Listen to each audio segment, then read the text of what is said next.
Gaza health authorities said more than 100 Palestinians were fatally shot by Israeli forces as they waited for an aid delivery on Thursday. In this graphic video obtained by Reuters, Gazans can be seen carrying the injured and the bodies of the dead on donkey carts. The White House called the reports a serious incident. We mourn the loss of innocent life and recognize the dire humanitarian situation in Gaza, where innocent Palestinians are just trying to feed their families, a White House National Security Council statement said. The largest single loss of civilian lives in weeks in Gaza came as the overall death toll passed 30,000 people in nearly 5 months of conflict, according to Palestinian health officials. Medical teams said they were unable to cope with the volume and severity of the injuries from Thursday's incident, with dozens of wounded taken to the Al-Shifa hospital, which is only partially operational after Israeli raids. In another video, bodies and the wounded are piled onto what is said to be an aid truck. Reuters was able to verify the location, but not when it was filmed. UN Aid Chief Martin Griffiths said he was appalled at the reported killings and injuries.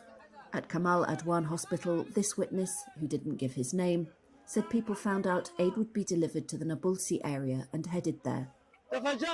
Then, at 5 minutes to 4, we were surprised by Israeli tanks that came out and opened fire on people randomly and directly. Immediately afterward, all we found were martyrs, the injured and the wounded, scattered on the ground in a chaotic and horrifying manner. This is my brother who went to bring food for his children.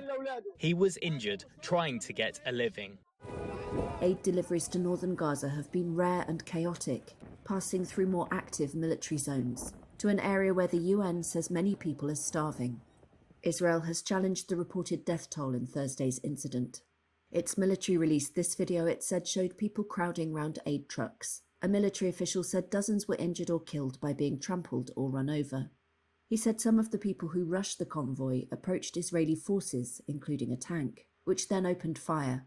US President Joe Biden, asked if he thought the incident would complicate truce talks taking place in Qatar, said, "I know it will." Hamas warned in a statement those efforts, which are aimed at securing a ceasefire and hostage release, could now be jeopardized.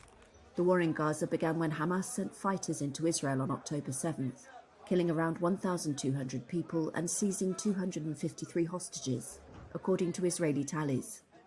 The Office of Palestinian President Mahmoud Abbas said he, quote, condemned the ugly massacre conducted by the Israeli occupation army this morning.